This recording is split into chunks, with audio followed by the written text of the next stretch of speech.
It's been a while since I've talked about anything else other than Resident Evil, so it's time to change subject for a little bit.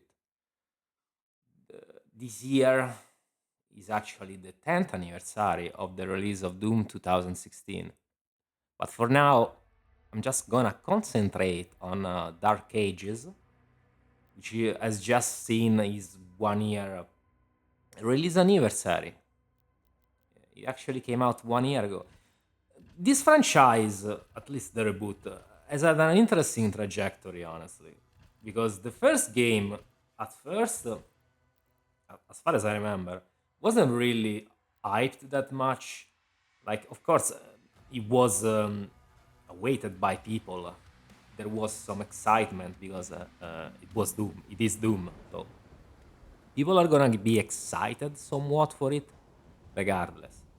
But I mean, pre-release, there wasn't really that much positive buzz because most people were probably thinking this reboot, or I mean, it's a sequel. How do you want to call it? It's a sequel reboot.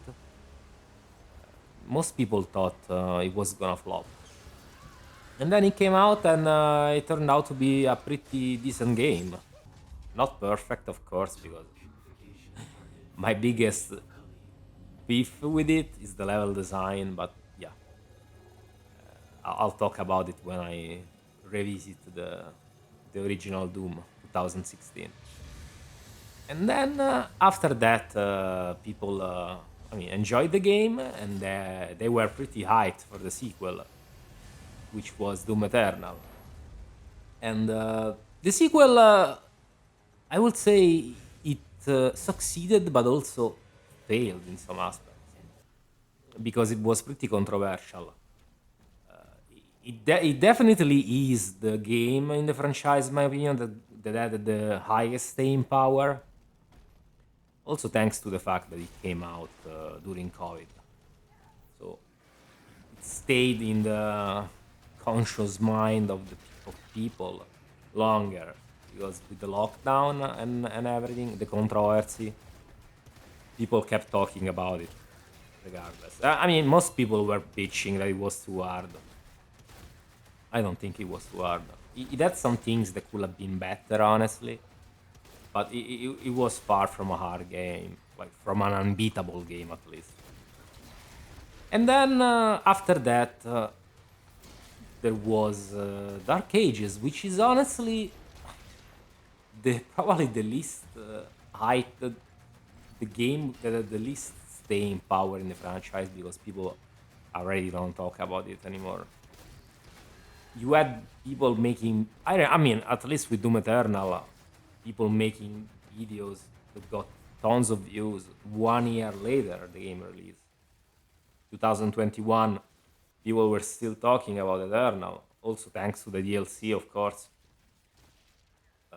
Granted, I mean, most of the discussion with Doom Eternal was the controversy because also the DLC had some controversy. A lot of people did not like how the DLCs and the story ended.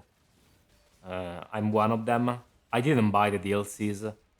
I didn't think they were that interesting, honestly. The main game, the base game, is much better, in my opinion.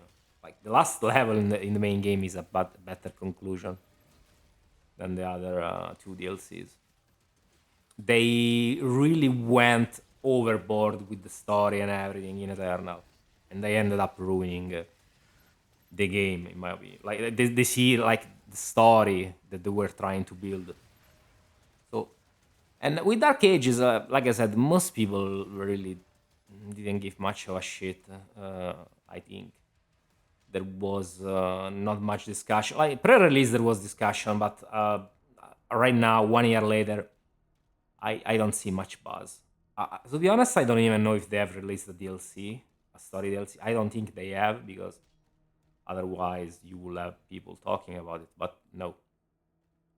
So what to say? I mean, all this to say, yeah. I mean, a recap is needed, in my opinion. But replaying it after 1 year because I did play it immediately at launch. Got some Game Pass, played it, enjoyed it quite a bit, honestly. the game is fun, but fundamentally, if you don't like the parry mechanic, this game is not for you. You can say the same about Eternal, but honestly, Doom Eternal wasn't really focused on a single mechanic. It had a bunch of mechanics that had to be used in conjunction for it to function, for you to succeed. While this game is much, much more reliant on the parry mechanic. Like, technically, in Eternal, you could even just complete the game without the meat. I mean, no, not really. But in combat, let's say in combat, you could technically beat the game without the meat hook, for example. A mechanic that would be considered mandatory by most people, but you probably could be like kill all the enemies without the meat hook. While here in Dark Ages, you absolutely cannot not use, cannot do without the parry. And I think that's the biggest. You how do you want to call it? It's a flaw. I don't know. I think making the game reliant on a single mechanic like that is limiting, especially because there's like, for example, there's no double jump. There's not that much variety. Like, you can do some cool stuff with the shield bash, like jump, move around the arena pretty fast thanks to the shield bash, because it's pretty much the shield bash is pretty much a teleport. You dash towards an enemy. It makes you pretty mobile. It's actually, as a movement mechanic, it's makes you more mobile. It makes you cover more ground compared to the to the double dash in Doom Eternal. But other than that, I think the game is pretty limited by the use of the parry. It's like they tried to make this game more accessible for most people. Also, I think, in my opinion, because one, they took the backlash from Eternal at heart. Like, they didn't take it well. Second, I think it's also part of it is because Bethesda got acquired by Microsoft. So they told them, yeah, you have to make the game more accessible, because that's what Microsoft is about. Microsoft at this point, it's all about accessibility. They want their games to be playable everywhere, which is you can say it's a good and bad thing at the same time, because it dumbs down, it sanitizes the games. So I think the combat is quite fun. There's some nice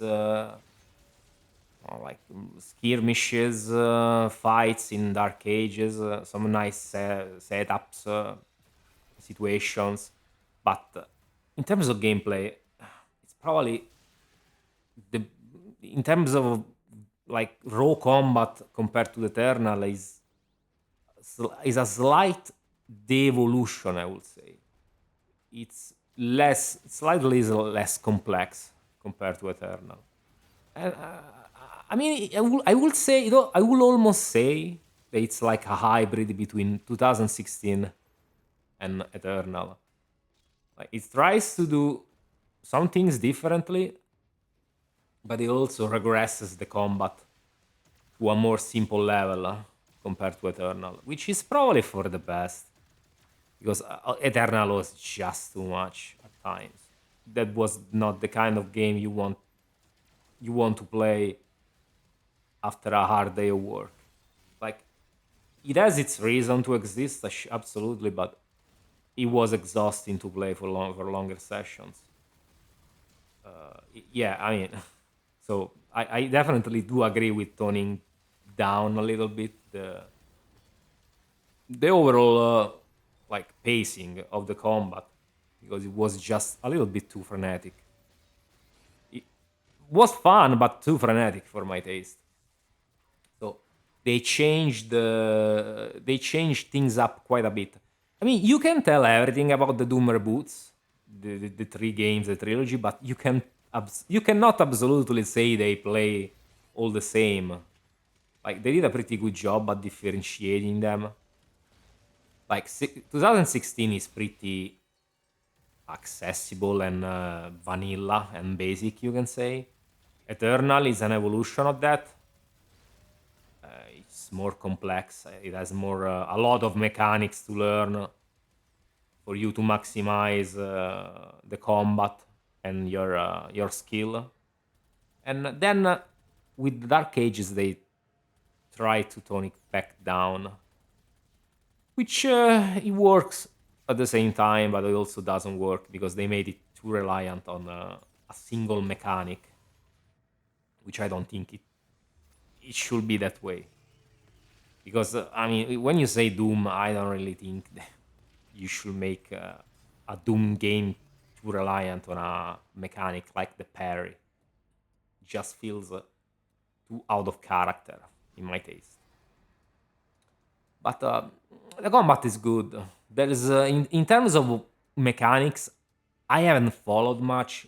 I don't know the in-depth patch, if there is in-depth patch like there was for Eternal. Like for Eternal, there was a lot of patch that was patched out to deal with enemies, especially like the Mauler.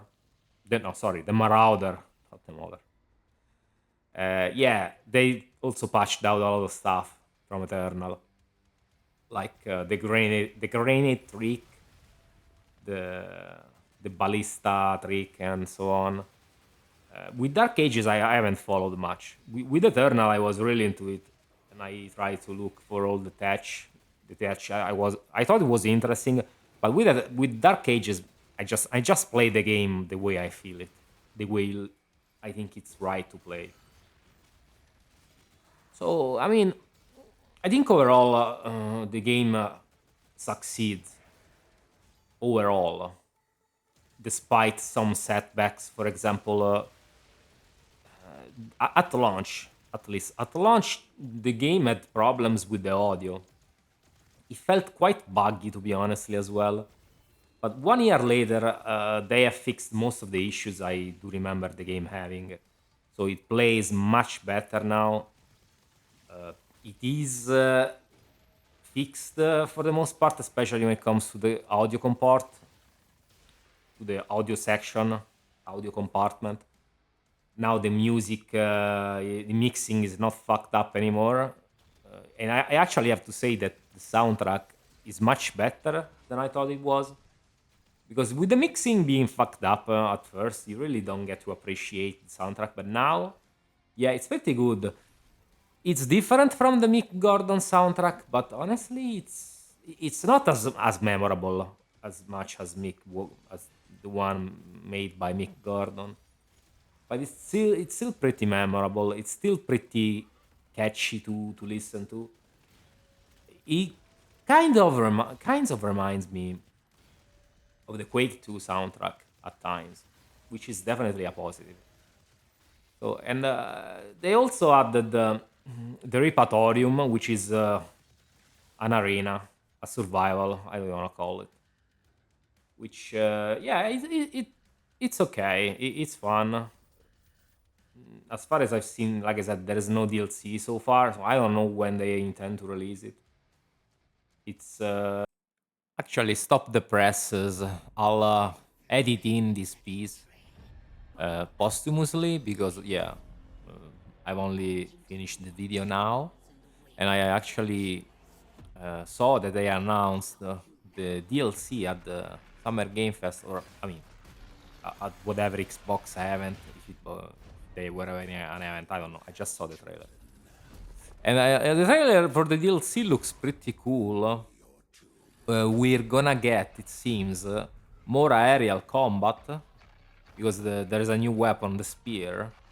It can act like the Mituk, so yeah, they probably realized that the game was uh, a bit too much played on the ground, so a bit more of a aerial gameplay would be cool. So I do agree. There's also, interestingly, flashbacks. Like it seems like you're gonna play flashback scenes, of course, from the past life of the Doom guy. So when he was still on Earth during the I mean, Earth on Mars, I assume, during the demon invasion. So you're gonna get probably play levels from Doom 1 or Doom 2, which is pretty cool, I think. So the DLC looks interesting. We will also get to see how the Slayer got the Praetor armor from the Doom 2016, I think. So yeah, the DLC looks pretty interesting. So yeah, I'm probably gonna get it. If if it doesn't cost too much, yeah. As long as the price is fair, I'm probably gonna get it. And overall, I would say the story as well, the way they managed the universe they created is is a waste because I thought they had something really interesting with Doom 2016, but then they squandered it all in Eternal. Like I said before, they made like the Doctor, Hayden, an angel, and like Vega, God. It was a clusterfuck, honestly. I don't know what the hell they were thinking. I think they actually did a pretty good job with the tone of the story in 2016. They made it somewhat grounded, but also not realistic. It's not the right term. Like it's like what you will expect from a Doom reboot in terms of setting and tone. Even the characters are not too over the top. Granted, in 16 there's not many characters, but still, I think they do their job pretty well. They fit their role pretty well. So now, with like the story is concluded because Eternal is the conclusion. Dark Ages is a prequel, and 16 is actually the centerpiece at this point. So another problem with Dark Ages is that they will not be able to do much in terms of story because they have a set path they cannot stray away from, given that it's a prequel. So it has to end in a certain way, even if they make a DLC, or it cannot end differently than a certain way. Granted, at this point, nobody cares about the story in Doom, I think. So one thing that, in my opinion, got downgraded though is the gore, because 16 and Eternal were pretty gory, while Dark Ages is not that much. Honestly, there's not much violence. There's not much blood. Even I mean, there are no glory kills. Now that you think about it, if you think about it, there are no glory kills in Dark Ages. There's a melee system, which is sort of like the glory kills, but it's more interactive. Like you can do combos with the melee button, but the executions that are in the game are pretty tame, honestly. Like most of them are just you like cutting off enemies' parts with the shield chainsaw, but there's not much blood. There's not much guts spilling out. It's very tame.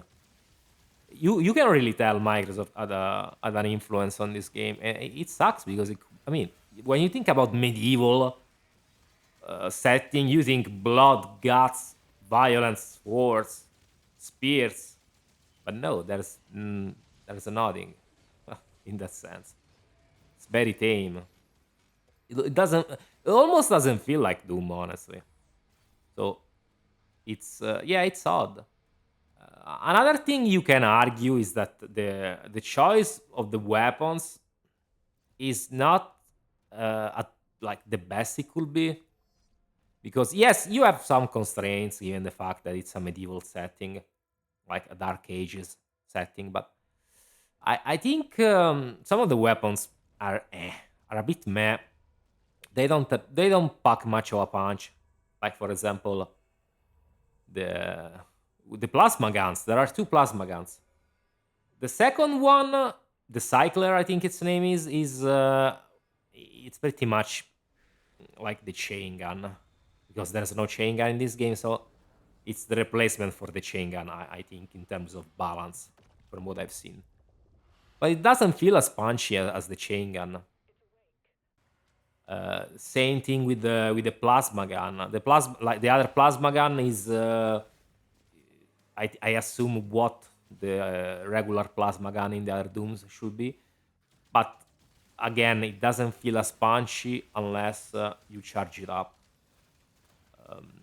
So there's yeah, there's some weapons, like for example, another weapons I I don't really ever use is the, I don't remember its name. It's the steel ball, which is the single weapon that has no other weapon in its own class. The destroyer ball, something like that. Yeah, I barely use it because it's very slow to charge up. So it's in the end you can do different things with different weapons. Like some weapons have the same function as the other weapons. Like for example, you can break shields with your own shield. You can break shields with the mace and so on. Like it's it's like in Windows. You can get to the same point through different commands and prompts. So, like I mean, the plasma guns are fine. The weapons overall are fine, but I think they lack a bit of a punch in some cases. But with what limit they had, I think they did an okay job. One other thing, I think instead it's kind of an odd choice and sort of a downgrade is that there is no really crafted boss fights anymore, like they were in 16 and Eternal. Now there is just generic demons that are more powerful than the other ones. So it's yeah, there's no proper boss fights. Most of the boss fights are just powered up demons that have some special shield that you have to disable by killing other enemies in the arena. So it's there's no more cyber demon boss fight or whatever other monsters. For example, the Calm Maker in Eternal. There are a couple of like real legit boss fights with the main villains of this game, but like I said, there's just two, and they feel sort of samey, so they are not that special. There's the maker guy, the fat maker guy, uh, Archbishop Creed, and then there's the main villain, Azark. What his name is? He honestly he looks pretty lame as a villain. He's not a good design. I don't like his design honestly. But yeah, those are the only two boss fights, and they play very similarly. So the bosses are kind of a downgrade. You can argue, well, Doom always had recycled boss fights because you fight the same demons over and over that are just powered up. Yes, but I think crafted boss fights should have been more of a thing instead of just two boss fights. Like, there's three boss fights. There's powered up Azark, then Bishop Creed, and then Azark again with the witch at the end. But it's mostly the same boss fight. So it's nothing really that special. Then there's the extra sections they have with the dragon and the mech. I think they are nice additions uh, because you sort of had to have an extra like way to play the game because the game feels more limited to the other games compared to the other games in terms of gameplay. So I guess they felt the need to verify, like to add variety, diversify more like the gameplay a little bit. And I mean, they're okay. They are nice diversions, but I don't play the game for those. It's it's okay that they are there, but even if they weren't, I wouldn't have changed my judgment on the game. my opinion on the game. So it's they are there, it's okay, but even if they weren't, like I said, it's not the end of the world. Then one last mention about the accessibility. There's a lot of accessibility options in this game, which I think it's okay, but at times it feels like they couldn't be bothered to actually make up multiple difficulties, so they just said, okay, we'll give you the tools to craft your own difficulty and whatever. Because for example, if you pick nightmare, you can actually modify the settings and okay, but I don't understand the point of giving the player the possibility to make nightmare easier. Like, if you're gonna play nightmare, you should only be able to make it harder, not easier, in my opinion. But I guess they just made it so it's more accessible. I don't know, but it's kind of a counterintuitive to give the player the possibility to make nightmare, which is the highest difficulty, um, to make it easier. Just pick normal and make it harder. I don't know. I don't think nightmare should be. It should be possible to make it easier. So, and it feels like there could have been something more difficult than nightmare, like an extra difficulty. Yes, there's ultra nightmare, but it's just nightmare with permadeath. I think there could have been an extra difficulty above that with the increased settings, but no, you can just modify nightmare and make it harder, but it will just tell you that the difficulty is modified and that's it. It's not like it doesn't have a proper name if you modify, make it harder, which I think is kind of lame, honestly. But yeah, so all this to say, should you play this game? Yeah, I think you should because Dark Ages is a very fun game. Granted, you have to stomach the parry. It's I think the Doom trilogy, the modern Doom trilogy overall is worth playing. Now, it would be interesting to go back to 2016 and see how it feels 10 years later. But I think it will hold up pretty well because it feels like the kind of game that would be timeless. So, but yeah, guys, you let me know your thoughts about the Doom games, and I'll catch you soon. Bye bye.